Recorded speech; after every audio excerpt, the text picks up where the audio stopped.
Ready? 3, 2, 1. Ya Allah! Iran, Israel, মার্কিন যুক্তরাষ্ট্রের এই যুদ্ধে কে এগিয়ে কে পিছিয়ে? ইরানের চেয়ে ইসরায়েল এবং মার্কিন যুক্তরাষ্ট্রের ক্ষতিটা বেশি। কোন জায়গায়? অর্থনৈতিকভাবে। ইরানের এখন জায়গা কোথায়? দেখুন, এখনো ইরান দমছে না, এখনো কিন্তু তারা প্রত্যাঘাত চালিয়ে যাচ্ছে। কিন্তু এত সাহস পাচ্ছে কোথা থেকে? ইরান কিন্তু তাদের স্বল্প ক্ষমতার মধ্যে থেকেই বড় বড় কিছু ক্ষতি করতে যাচ্ছে মার্কিন যুক্তরাষ্ট্র এবং ইসরায়েলে। হামলা ইরানের একার পক্ষে সম্ভব নয়, তাকে এই ইন্টেল দিয়েছে রাশিয়া। চায়নাও কিন্তু একাধিক উপায়ে ইরানকে সমর্থন জানাচ্ছে এবং সরাসরি সাহায্য করছে। সমস্ত ইনপুট ইরান পাচ্ছে চায়না, রাশিয়া, তুরস্কর কাছ থেকে। প্রায় 10 দিন ধরে চলা মধ্যপ্রাচ্যে ইরান, ইসরায়েল, মার্কিন যুক্তরাষ্ট্রের এই যুদ্ধে কে এগিয়ে কে পিছিয়ে? আপাত দৃষ্টিতে এক কথায় বললে অনেকেই বলবেন অবভিয়াসলি মার্কিন যুক্তরাষ্ট্র এগিয়ে, ইসরায়েল এগিয়ে, ইরান অবশ্যই পিছিয়ে, অনেকটাই পিছিয়ে। কিন্তু দেখুন, যেভাবে ইরান লড়ে চলেছে, অদম্য মনোভাব দেখিয়ে চলেছে, তাতে কিন্তু অনেক ভূ রাজনৈতিক বিশ্লেষকরাও এটা বলতে পারছেন না যে এই যুদ্ধে ইরান এই মুহূর্তে পিছিয়ে রয়েছে। আবার যদি দেখি যে এই 10 দিনের যুদ্ধে কার ক্ষতি বেশি হলো আর কার লাভ হলো, সেখানেও আপনারা বলবেন অবশ্যই ক্ষতি বেশি হয়েছে ইরানের। সেখানের প্রাণহানির সংখ্যা বেশি। তেহরান সহ একাধিক শহর ধূলিসাৎ হয়ে গিয়েছে। বোমারু, ইসরায়েলি মিসাইল এবং এত কিছুর মাঝে এই মুহূর্তে ইরান প্রায় ছারকার হয়ে গিয়েছে। অবভিয়াসলি তাদেরই ক্ষতি বেশি।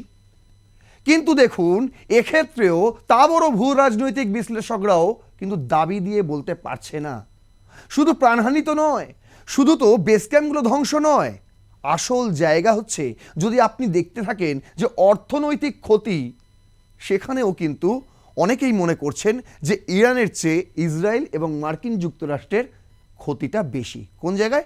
অর্থনৈতিকভাবে।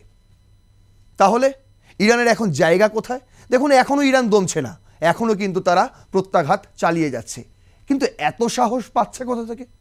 তাদের ব্যাকআপ কি রয়েছে? ওই গুটি কয়েক drone, missile, ballistic missile, cruise missile, cluster missile, এগুলো দিয়ে আর কতদিনই বা যুদ্ধ করা যায়? তাহলে ইরান সারেন্ডার করছে না কেন? এই সময় দাঁড়িয়ে সবচেয়ে বড় প্রশ্ন কিন্তু এটাই। বরং দেখুন, হরমুজ প্রণালী তারা সেখানে আটকে রেখে দিয়ে এবং নিজেদের প্রভাব বিস্তার করার চেষ্টা করছে, গোটা বিশ্বকে জানান দেওয়ার চেষ্টা করছে। দেখুন, যতই বলেন ইরানের কিছু নেই, ইরানের এতটুকু ক্ষমতা রয়েছে যে এতগুলো দেশের এত তেলবাহী জাহাজ আমরা এক জায়গায় আটকে রেখে দিয়েছি। এই সাহসী বা আসছে কোথা থেকে? আর হরমুজ বন্ধ থাকলে কারি বা লাভ, কারি বা ক্ষতি? তো সবাই আপনারা দেখতে পাচ্ছেন, ভারতেরও ক্ষতি, কিন্তু লাভ টাকার অনেক প্রশ্ন এই 10 দিনে কিন্তু ইতিমধ্যেই উত্থাপিত হয়েছে। আর গত শনিবার আপনাদের সামনে আমি ইরান এই যুদ্ধ নিয়ে, মধ্যপ্রাচ্যের যুদ্ধ নিয়ে লাস্ট এপিসোড দিয়েছিলাম। তারপর থেকে কেটে গিয়েছে প্রায় 48 ঘন্টা। আর এই 48 ঘন্টায় আর নতুন কি আপডেট রয়েছে, এই সব কিছুই থাকবে আজকের এপিসোডে। চলুন শুরু করা যাক রণক্ষেত্র। আপনাদের সঙ্গে রয়েছি আমি নারায়ণ। আজকের আমাদের হেডলাইন, ইরানস টেরিবল প্ল্যান। এই যে বললাম না, এতগুলো কথা বললাম, এই সব কিছুর পেছনেই কিন্তু ইরানের একটা ভয়ানক পরিকল্পনা রয়েছে, একটা গোপন আঁতাত রয়েছে। কার সঙ্গে? অবশ্যই আপনারা ছবিতে দেখতে পাচ্ছেন, সি জিনপিংয়ের ছবি রয়েছে, পুতিনের ছবি রয়েছে। আপনারা বলবেন চীন এবং রাশিয়া, অবশ্যই তাই। কিন্তু চীন আর রাশিয়া তো সরাসরি আসছে না যুদ্ধক্ষেত্রে। মার্কিন যুক্তরাষ্ট্রের বিরুদ্ধে, ইসরায়েলের বিরুদ্ধে তারা তো যুদ্ধ করছে না।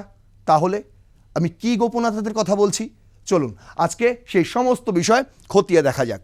প্রথম স্লাইডে আমি রেখেছি এখনো পর্যন্ত কি অবস্থানে রয়েছে এই যুদ্ধ, কোথায় দাঁড়িয়ে রয়েছে এবং কোন দেশের ক্ষতি পরিমাণ ঠিক কতটা।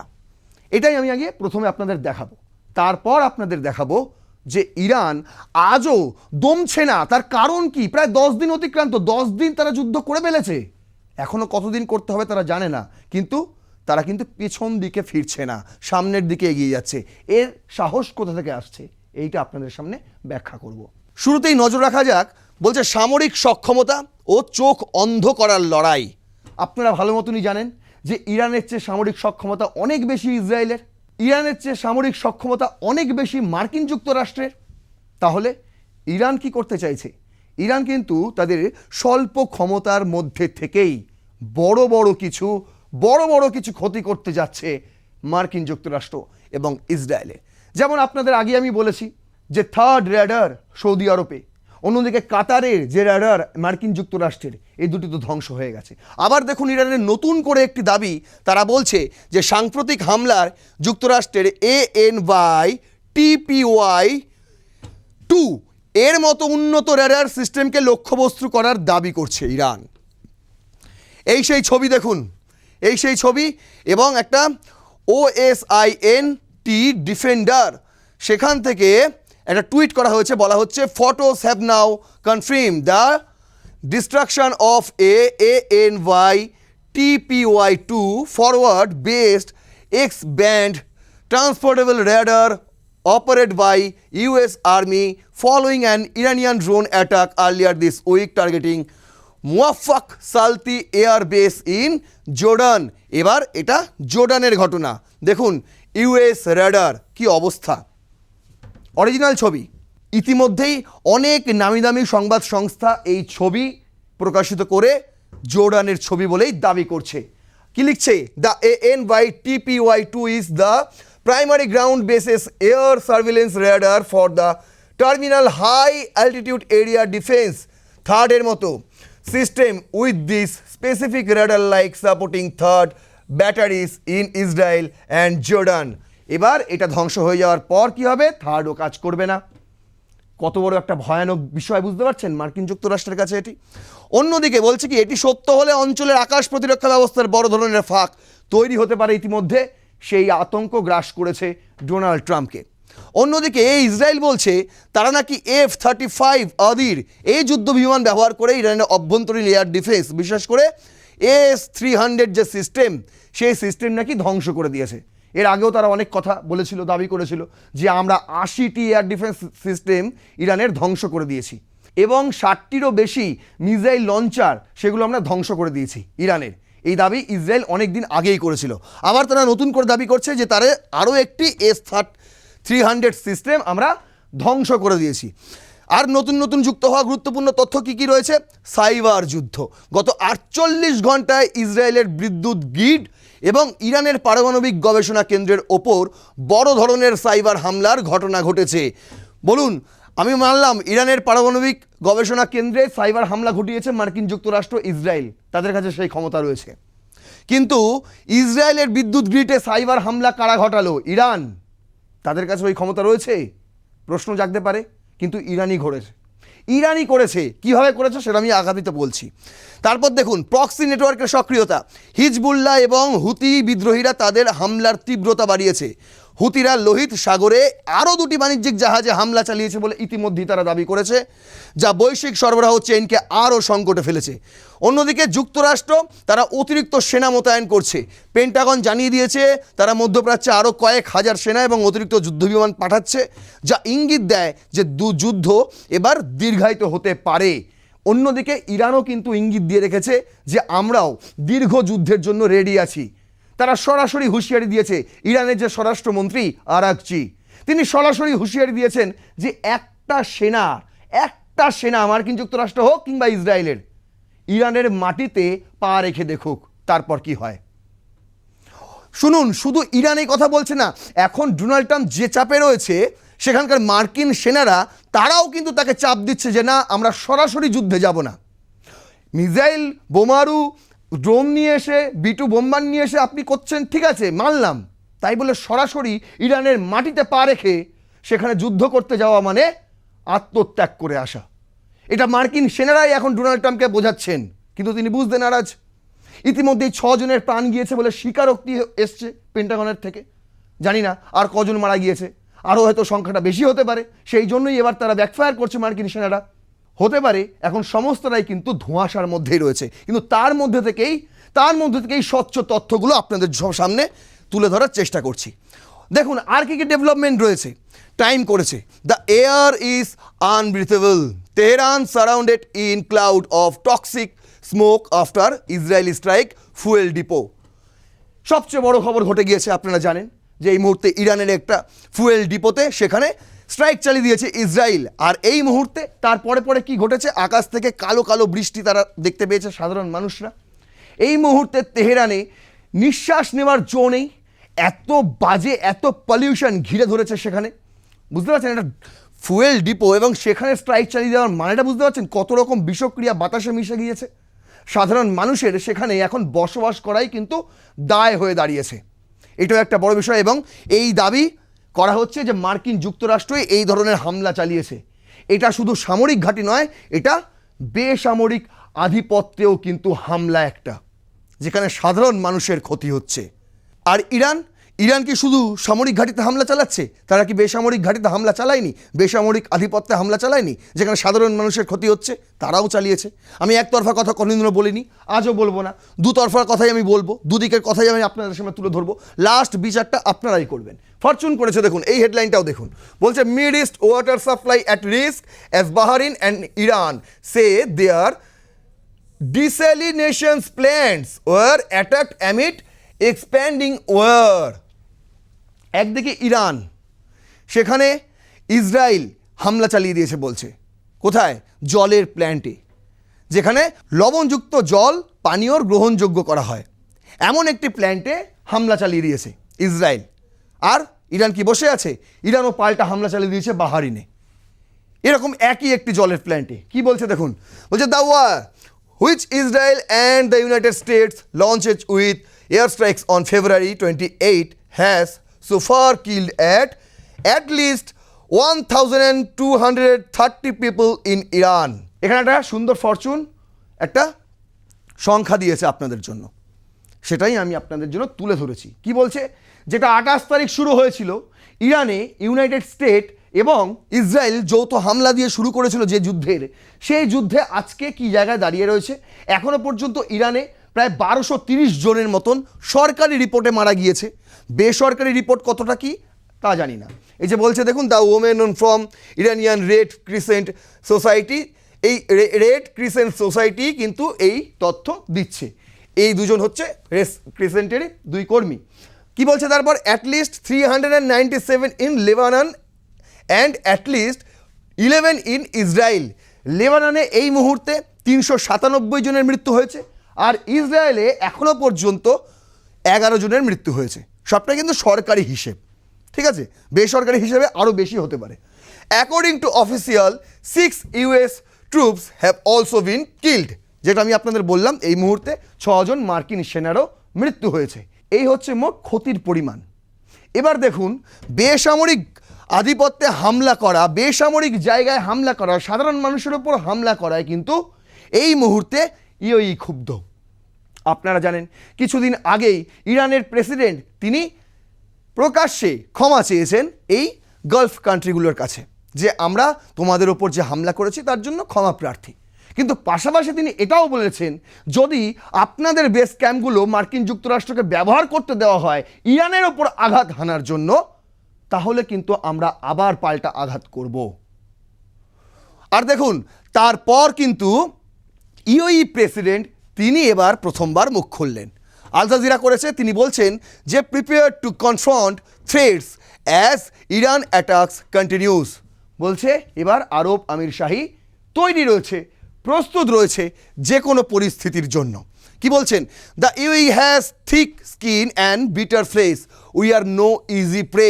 তিনি বলছেন যে আরব আমিরাত তাদের মোটা চামড়া এবং তাদের তেতো মাংস, তারা সহজে শিকার হয় না, নো ইজি প্রে।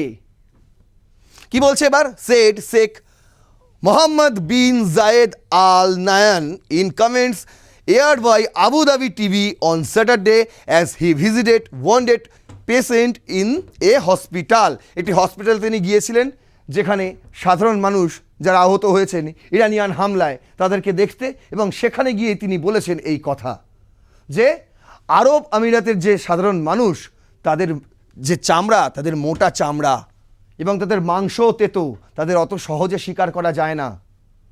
আর কি বলেছেন দেখুন, বলেছে in a social media post Sheikh Mohammad said the UE which has been attacks affecting hubs such airports tourist attractions and the US consulate in Dubai is prepare to confront threats against the security and protection all of citizens। এখানে তিনি এক প্রকার প্রায় স্বীকার করে নিচ্ছেন যে Iran ইউএসের যে সমস্ত হাবস এবং ইউএস মদত দেওয়া এয়ারপোর্টস, ট্যুরিস্ট অ্যাট্রাকটিভস এবং ইউএস কনসুলেট, এই সমস্ত জায়গায় হামলা চালিয়েছে ইরান। তার যেমন নিন্দা প্রকাশ করছে, ঘুরিয়ে তিনি প্রায় স্বীকারও করে নিচ্ছে। কিন্তু আপনারা ভাবুন, একদম খুঁজে খুঁজে ইউএস বেস ক্যাম্পগুলোতেই হামলা চালালো কিভাবে ইরান। আরে তেহরানে কোথায় কি রয়েছে সেটা মার্কিন যুক্তরাষ্ট্রের কাছে জানার বিষয়, তাদের সিআইএ রয়েছে। ইসরায়েলের কাছে জানার বিষয়, তাদের মোসাদ রয়েছে। ইরানের কি রয়েছে যে এত ভেতরকার খবর তারা বার করে নিয়ে চলে আসবে আর একদম প্রিসিশন অ্যাটাক করবে, যে যেখানে অ্যাটাক করবে সেখানে মার্কিন বেস ক্যাম্পই রয়েছে, যেখানে অ্যাটাক করবে সেখানে মার্কিন র্যাডারই রয়েছে, আর অন্য কিছু নয়, এবং সেটা কি এই ধ্বংস হচ্ছে। বুঝতে পারছেন? এ তো স্বীকার করে নিচ্ছে। এতদিন তো অনেক কিছু স্বীকার করছিল না, দেখুন এবার এক এক করে সবাই স্বীকার করে নেবে, হ্যাঁ আমাদের এখানে মার্কিন বেস ক্যাম্প ধ্বংস হয়েছে, হ্যাঁ আমাদের এখানে মার্কিন র্যাডার ধ্বংস হয়েছে। কে করেছে? ইরান করেছে। কিভাবে করেছে এবার আপনাদের বলছে earlier Iranian president Mossad Pezeshkian offered the apologies to neighboring nations for launching strike on their countries housing US military bases.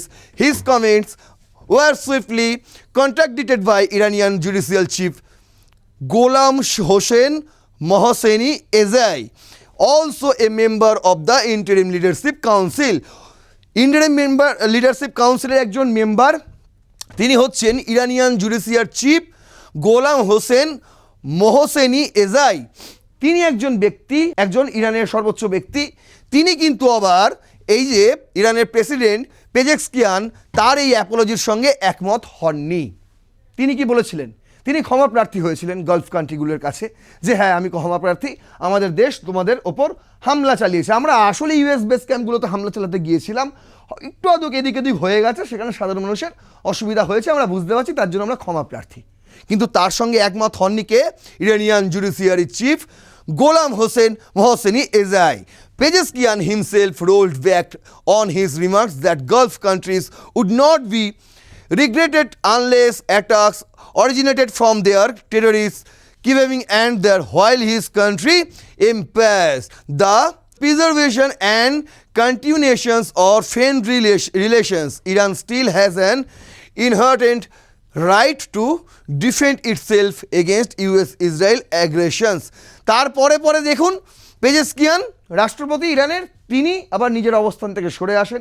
তিনি বলছেন হ্যাঁ আমি কিন্তু নিঃশর্ত ক্ষমা প্রার্থী নয়, শর্ত আছে। কি শর্ত? যদি তোমরা তোমাদের মাটি মার্কিন যুক্তরাষ্ট্র এবং ইসরায়েলকে ব্যবহার করতে দাও ইরানকে আঘাত হানার জন্য, তাহলে আমরা ছেড়ে কথা বলবো না ভাই, তাহলে আমরা পাল্টা আঘাত হানবো। তার কারণ হচ্ছে আমাদের অধিকার রয়েছে আমাদের দেশবাসীকে, আমাদের দেশকে ইরান আর ইসরায়েলের অ্যাগ্রেশনের হাত থেকে বাঁচানোর সেই অধিকার আমাদের রয়েছে, সেই অধিকার কেউ কেড়ে নিতে পারবেন না। ঠিক আছে, এরপর আসুন যেই কথাটা আপনাদের শুরুতে বললাম, যে এত সাহস ইরান পাচ্ছে কোথায়। গত এপিসোডেই আপনাদের আমি বলেছিলাম যে রাশিয়া, চায়না, তুরস্ক এরা হচ্ছে ইরানের একদম বন্ধু দেশ, এরা সবসময় ইরানের পাশে থাকে। আর যে কারণে হরমুজ প্রণালী আর বাকিগুলো দেশের জন্য বন্ধ থাকলেও কিন্তু চায়নার তেল সরবরাহ হচ্ছে সেখান থেকে কন্টিনিউ, চায়নাতে তেল যাচ্ছে, ইরান ছাড়ছে। রাশিয়ার সঙ্গেও কিন্তু ইরানের এই মুহূর্তে বাণিজ্য চলছে। কি বাণিজ্য? আচ্ছা ড্রোন, মিসাইল, এগুলো তো ইরানেই সবচেয়ে কম খরচায় তৈরি হয় আর সেগুলো রাশিয়ায় চলে যায়। অন্যদিকে তুরস্কের সঙ্গেও কিন্তু ইরানের বনিমনা অটুট রয়েছে। তাহলে তারা সরাসরি ঝাঁপাচ্ছে না কেন যুদ্ধে?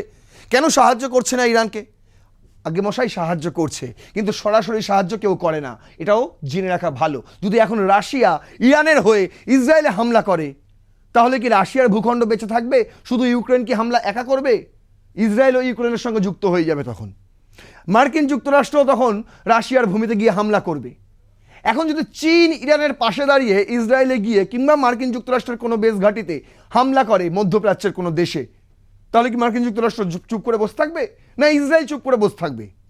তাই তারা সরাসরি হামলায় যাচ্ছে না, কিন্তু পেছন দিক দিয়ে কিভাবে ব্যাকআপ করছে ইরানকে, সেই খবরটা আপনাদের আজকে জানাচ্ছি। এখন সিবিএস নিউজ করেছে, বলছে Russia providing intelligence to Iran about US positions, source সেস।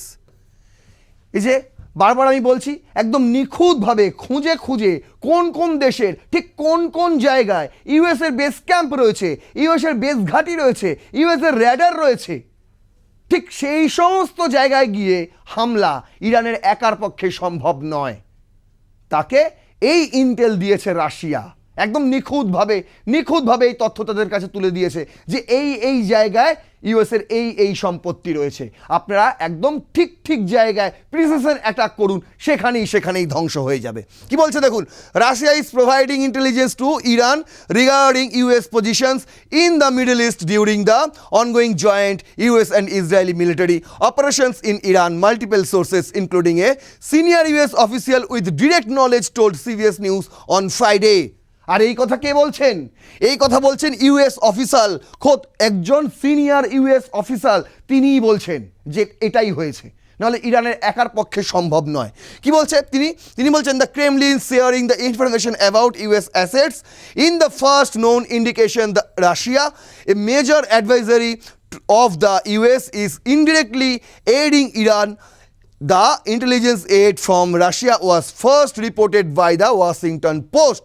তিনি এই কথা বলছেন যে ক্রেমলিন শেয়ার করেছেন এই ইনফরমেশন ইরানকে, রাশিয়া দিয়েছে এই ইনফরমেশন, এবং এই খবর তিনি নিজেও বলছেন না, তিনি বলছেন এই খবর সবার আগে ছেপেছিল ওয়াশিংটন পোস্ট, সেখানে পড়েই আমি আপনাদের বলছি সিবিএস নিউজকে। বুঝতে পারছেন? শুধুই রাশিয়া নয়, এবার দেখুন মডার্ন ডিপ্লোমেসি করেছে। Preparing for the Pacific by watching the Gulf, China models multi platform strike amid Iran tensions. চায়নাও কিন্তু একাধিক উপায়ে ইরানকে সমর্থন জানাচ্ছে এবং সরাসরি সাহায্য করছে। কিভাবে দেখুন, বলছে report Chinese intelligence support while China's role remains largely behind the scenes, they are providing Iran with territorial mapping and signal intelligence, যেটাকে বলে SIGINT। মানে কোথায় কি রয়েছে সেই যে ম্যাপিংটা, মনে আছে অপারেশন সিন্দুরের সময় পাকিস্তানে যেমন 9টি ঘাঁটি, জঙ্গি ঘাঁটি আমরা গুড়িয়ে দিয়েছিলাম, তার পরবর্তীতেই তারা ভারতের জম্মু কাশ্মীরের অংশে এসে স্ট্রাইক করেছিল, হামলা চালিয়েছিল। বুঝতে পারছেন? সেই যে ম্যাপিং, সেই যে টেরিটোরিয়াল ম্যাপিং, এই হামলা চালানোর জন্য কোথা থেকে পেয়েছিল? কোথা থেকে? এই চায়না সমর্থন জানিয়েছিল। চায়না সেই সমস্ত টেরিটোরিয়াল ম্যাপিং দিয়েছিল পাকিস্তানকে, আর সিগন্যালিং ইন্টেলিজেন্সও দিয়েছিল পাকিস্তানকে। এখন চায়না যেটা ইরানকে দিচ্ছে, বলছে by layering their extensive satellite network, এবং এই স্যাটেলাইট নেটওয়ার্ক ব্যবহার হচ্ছে কার? চায়নারই। Furthermore, reports have surfaces regarding the presence of the Chinese intelligence ship Liaoying-1 active in Gulf reason.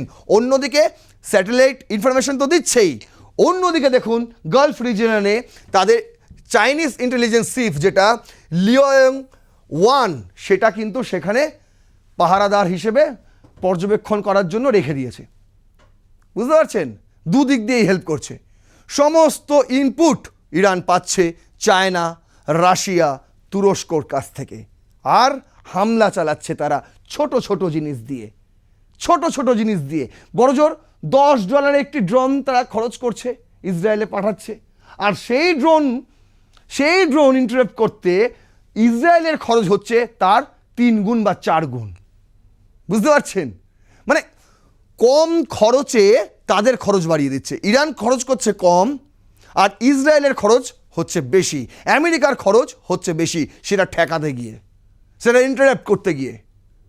বুঝতে পারছেন? সেই কারণেই বললাম, শুধু যদি আপনি প্রাণঘাতীর দিকে নজর না রাখেন, অর্থনৈতিক ক্ষতিটাও যদি আপনি তুলে ধরার চেষ্টা করেন, তাহলে দেখবেন যে ইরানের পাশাপাশি মার্কিন যুক্তরাষ্ট্রের ক্ষতিটাও কিন্তু কম নয়, আর ইসরায়েলের ক্ষতিটাও কিন্তু কম নয়, বরং লাভ হয়েছে ইরানের। কেন বলছি তার কারণ গত কয়েক মাস ধরে, প্রায় 1 বছর ধরে যে বিক্ষোভ ইরানে চলছিল এই সুপ্রিম লিডার বিরোধী, এই গোড়া শিয়াবাদের বিরুদ্ধে, সেই বিক্ষোভ কিন্তু এখন ধামাচাপা পড়ে গিয়েছে। বরং এই মার্কিন যুক্তরাষ্ট্র ইসরায়েল ইরানে হামলা চালানোর পর, সুপ্রিম লিডারকে হত্যা করার পর ইরান এখন একত্রিত হয়ে যাচ্ছে, আরও একত্রিত হয়ে যাচ্ছে। মোস্তফা হুসেইনি খামেনির আমলে ইরান নতুন করে যেন রসদ পাচ্ছে, নতুন করে যেন একতা পাচ্ছে এই দুটি দেশের বিরুদ্ধে লড়তে। এখন ইরান গোটা দেশ এক। ভেবে দেখুন, এটাই কিন্তু স্বাভাবিক।